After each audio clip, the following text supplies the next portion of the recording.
cómo es que nosotros accedemos a la configuración de los routers, el acceso a consola. Dice, un entorno de producción a los dispositivos se accede remotamente mediante SSH o HTTPS. Dicho de otra manera, por acá tengo, en este caso, mi packet tracer para poder simular estas situaciones. Normalmente lo que hacemos nosotros es, cuando queremos acceder a un equipo, usamos una computadora, le conectamos un cable de consola al puerto RC232, el cable de consola es celeste, y lo conectamos al switch o al router, al dispositivo que queramos conectarnos. ¿Okay? Una vez que estamos ahí, ingresamos al, en este caso, a terminal, y del terminal ya podemos tomar el control. Pero también podríamos nosotros, y esa es la otra alternativa, de administrar, configurar a estos switches y routers desde esta PC utilizando, por ejemplo, Telnet o SSH. Telnet, ¿ok? Pero para poder en este caso configurar al switch o al router desde esta PC, se necesita previamente una configuración. Por ejemplo, que tengan direcciones IP, algunas configuraciones de seguridad que es obligatorio tener. Y normalmente nuestros equipos, router y switches, cuando están nuevecitos, cuando están borrados, no tienen direcciones IP, no tienen una configuración previa, y la única alternativa para comenzar a trabajar con esos equipos es conectarlo vía consola. O sea, esta es la primera configuración que deberíamos usar. Pues sí, se usa la consola solo cuando se configura inicialmente el dispositivo. Una vez que ya le puse dirección IP, ya le hice la configuración básica para Telnet o SSH, bueno, en producción, como dice, es SSH, hay que ver, debería haber configurado como hicimos en el ciclo anterior. Hemos configurado SSH y ya podemos remotamente seguir configurando en ellos. En el caso de los routers, vemos que tiene la posibilidad de conectar el cable de consola, por un lado, al RJ45, pero tiene también, y en algunos casos, las máquinas de donde voy a configurar no tienen un puerto serial para conectar mi cable de consola, entonces puedo utilizar el cable USB. Y para eso los routers tienen un puerto USB, el mini USB, y nuestra computadora del otro lado obviamente tiene puertos USB. Entonces podría hacer la conexión vía consola, pero ya no utilizando el tradicional cable de consola, sino el de USB. Entonces, esa es la alternativa, las dos alternativas. Una, al principio comienzo con consola y después ya puedo seguir trabajando Telnet o SSH, pero necesito una configuración. Aún hay puertos con consola en las PCs, sí, en todas las computadoras que compra Cybertech, todas las computadoras de escritorio vienen con este puerto serial RC232. Pero nuestra laptop, por ejemplo, no la tiene. Si no tiene esa laptop, ya tenemos que optar por esta otra. Pero en las máquinas estas de escritorio que hay en los laboratorios de Cybertech, en todas las sedes, esas máquinas tienen el puerto serial. Y por eso ahí se acostumbra en algunos laboratorios el cable de consola está conectado de manera permanente y al puerto serial, ¿no? Para poder hacer las configuraciones. ¿Cuál es el más usado hoy en día? Este de acá, el de cable de consola, es lo que más se utiliza. Y en algunos casos, incluso el adaptador sería la USB, ¿no? Esta es la otra alternativa. Seguir usando el cable de consola, pero con su adaptador de USB. Lo conecta al USB y ya tiene, o sea, para que me genere un puerto serial, ¿no? Esas son las alternativas. La otra es conseguirse un cablecito, un cable que es típico, ¿no? de USB a mini USB. Asignar las direcciones IP, algo interesante que debemos tener en cuenta. Fíjense que este switch tiene varios puertos interfaces F01 hasta F024, Giga 01 y Giga 02. En cualquiera de esos puertos y en ninguno de esos puertos, desde el F01 al F024, Giga 01, Giga 02, en ninguno de esos puertos le puedo poner una IP.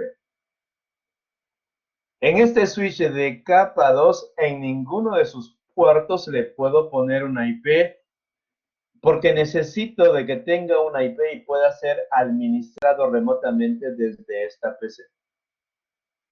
Entonces, cuando nos preguntamos si cómo hago para usar Telnet en este switch, ¿cómo le pongo una IP? Y vemos también acá que en la parte inferior aparece VLAN 1. VLAN 1. Ajá. Ahí tengo la respuesta. Para poder lograr que mi router tenga una IP, lo debo configurar o crear esa IP, asignar esa IP, no en una interfaz física, sino en una interfaz lógica. Y esa interfaz lógica, ¿cómo lo logro? Creando una SBI, creando una interfase virtual del switch, una SBI o una interfase virtual del switch. ¿Cómo se crea una interfase virtual de switch? Recontra sencillo. Simplemente desde configuración global pones interface VLAN 1, le das enter y ya se creó. Se ha creado la SBI, la interfase virtual de switch, en la VLAN 1. Eso lo hicimos en el ciclo anterior.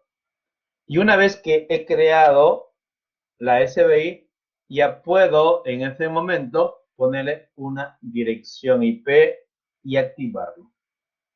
¿Ok? Otra cosa más, noten que en este switch, voy a poner ahí, que en este switch, en la columna de en medio dice VLAN 1, VLAN 1, VLAN 1. Significa de que la VLAN 1 ya está creada. Todos los switches vienen con una VLAN 1 y eso me va a permitir que yo pueda crear la SBI en la VLAN 1. ¿Ok? Entonces, si yo entro, configure terminal, interface VLAN 1, enter, ¿ah? Al darle enter ya se creó la SBI, ya se creó una interfase virtual y luego le pongo la IP address.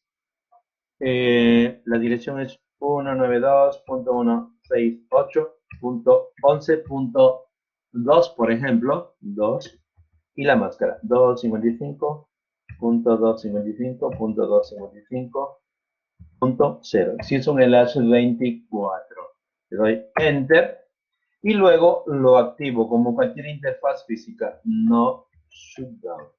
¿Okay? Y listo. O sea, de esa manera ya mi switch va a tener una IP como lo estamos viendo al final, pero ¿dónde le puse la IP? En una SBI. Si bien en este momento estoy mostrando de poner en este caso una IP en la SBI 1, o sea, en la VLAN 1, después ya veremos que en este curso vamos a crear la VLAN 10, la VLAN 20, la VLAN 30 y crearemos SBI en la 10, en la 20, en la 30. O sea, ya nos va a ser familiar, pero antes obviamente tendríamos que crearlo. La única VLAN que está creada por defecto es la VLAN 1. Y por eso en el ciclo anterior comenzamos por la VLAN 1 y hoy también estamos haciendo referencia. Más adelante, de pronto, voy a trabajar ya con la VLAN 10 y crearé la SBI en la VLAN 10, que va a ser muy, muy fácil, como lo veremos más adelante. En el caso de que yo lo configure desde acá, desde esta PC, que está en la misma dirección de red, no es necesario poner este comando. No es necesario ponerle el gateway. Pero si voy a configurar desde otro lado, desde algún otro punto de la red, digamos si a este switch lo configuro de acá, con la IP suficiente, por el lado de IP. Pero si voy a configurarlo desde acá, que está en una red diferente, ahí sí tengo que ponerle gateway. ¿Y por qué es eso? Porque si no le pongo el gateway, esta PC va a poder llevar sus datos acá. Hasta acá llega, ¿no? Estoy haciendo un telnet desde acá y el paquetito del telnet llega acá. Pero cuando el switch quiere responderle a esta dirección, a la 2.10, dice, ¿y cómo llego allá? Para que pueda llegar, para que pueda responderle este switch, debería conocer quién es el router. Debería saber quién es su gateway. Y para que sepa quién es su gateway, se lo tenemos que poner nosotros con este comando, IP default gateway, ¿no? Y decirle, tu gateway es el router R1 y le damos la IP de esta interfase, 192.168.10.1. Ahora sí, desde cualquiera de estas PCs ya podríamos acceder. Obviamente falta alguna configuración adicional para poder administrarlo remotamente, pero por el lado de IP ya está. Por el lado de IP ya está, porque tiene también su gateway. Hay configuraciones básicas que ya debemos estar acostumbrados. Por un lado, ponerle nombre, es una buena costumbre. A cada uno de los dispositivos ponerle su nombre con el comando hostname. Tenemos que poner clave, enable secret class, el password es class, para evitar el ingreso o para permitir el ingreso a modo privilegiado, Con la consola 0 password Cisco es este otro password para permitir acceder, si es que sea el password, a modo de usuario, cuando me estoy conectando desde mi consola. Estoy mi cable de consola, entonces ahí me va a pedir password y bueno, y le pondré Cisco. Esta otra configuración Line BTY 04, esta también lo voy a utilizar la clave de Cisco cuando quiera, exactamente, cuando quiera ingresar a modo de usuario, pero en este caso ya no estoy en consola, sino estoy, como dice Alonso, estoy usando Telnet, Ojo, si no le pongo este password, si no configuro el BTY, no me deja ingresar al Telnet. Mientras no le ponga el password en el BTY, no me va a dejar usar el Telnet. Ya le puse IP, no es suficiente. Necesito mínimo esto. El IP y esto, ya está. Ya puedo utilizar Telnet. El SSH todavía tengo que hacer algunas configuraciones adicionales. Pero para el caso remotamente ya puedo usar Telnet habiendo configurado. Si he configurado solamente hasta acá, este password está encriptado y estos dos no. Para que estos dos se encripten, el siguiente comando es Service Password Encryption. Lo aplico y ahora también van a estar encriptados estos dos. O sea, los tres estarían encriptados y que cuando ponga Show Running ya no voy a poder ver cuál es el password de consola del BTY y menos el de modo privilegiado, ¿no? Porque ya la palabra secret ya lo encriptó. ¿Es posible desencriptarlos? Esto sí. Estos dos sí. Este no. ¿Y por qué este no? Porque este es un hash. Solamente se genera un código y no hay posibilidad, no hay retroceso. O sea, este realmente no es una encriptación, sino es algo más complejo. Es un hash. Este sí es encriptación. Y en Internet hay un montón de sitios en los cuales puede desencriptarlo. ¿Okay? Por otro lado, también es bueno, o de las configuraciones básicas, el banner para poner el mensaje de prohibir el acceso. Si se llega a olvidar la primera como solución será formatear el router, bueno, hay métodos para ingresar, en este caso, y me deje entrar al router sin necesidad de la clave. Sí, sí, sí. Ya en su momento van a ver esos detallitos. Pero eso es lo que pasa en los laboratorios, ¿no? En los laboratorios alguien le puso el password y ya no podemos utilizarlo.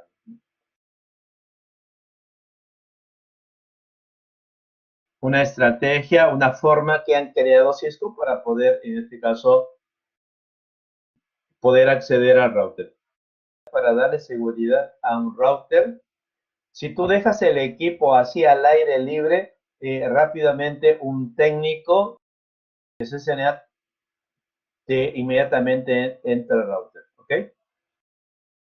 Si al router lo pones bajo llave, obviamente ya, si no tiene la llave no podrá entrar. O sea, en otras palabras, a los equipos Cisco no lo dejes, no solamente le pongas password, sino también poner bajo llave. O sea, no dejes que puedan poner un cable de consola. Si le pones un cable de consola, ahí inmediatamente vas a poder cambiar los passwords. Muy bien, ¿qué más tenemos? Y bueno, otro punto interesante que estamos revisando, algunas cosas ya hemos hecho nosotros, algunas cosas hemos configurado las interfaces. Acá, a manera de ejemplo, vemos cómo se configura una interfase Giga 00, la dirección IP, IP address, ajá, la dirección IP, su máscara y no su lo clásico. Y también un description. En este CCNA2 te van a seguir pidiendo todavía el description. Y el description implica que tienes que decirle esa interfase que va conectado ahí. Es bueno utilizarlo para indicar que va conectado. Link to LAN 1. Se supone que esta es la LAN 1, ¿no? Entonces lo que estás anotando allí es que este router a través de la interfase se conecta con la LAN 1. Yo pondría para hacerlo, digamos, más real. Ojo, el description se usa mucho. El description se usa mucho porque se usa en los equipos reales, en las empresas. Y, por ejemplo, tienes un router y te dice, en esa interfase te han puesto description conectado a la LAN de administración, ¿no? Conectado a la LAN de administración. Ah, ya. Entonces, cuando tú, en este caso, ves tu topología y dices, y esta interfase de acá, ¿quiénes están conectados ahí? Si le he puesto una description y conectado a la LAN o a la red de administración, ya sé que por ahí están todas las máquinas de administración. La otra interfase le pongo conectado a la red de soporte, por ejemplo, ¿no? Así, tendría que poner información que ayude a los técnicos o los administradores que al leer el archivo de configuración los oriente y les dé más información sobre las redes, ¿no? Lo mínimo es decir conectado a, ya sea un switch o a la red, conectado a la red 192.168.10.0, no sé. Siempre algo le tienes que poner como descripción, ¿no? Al final es describir en inglés o en español a dónde está conectado esa interfaz, así de fácil. En donde me interesa explicar un poco es para las interfaces seriales. Y me voy a apoyar en esta topología que tengo acá, donde vemos a los routers conectados, 12 routers, como acá también, con las interfaces seriales y con este cablecito.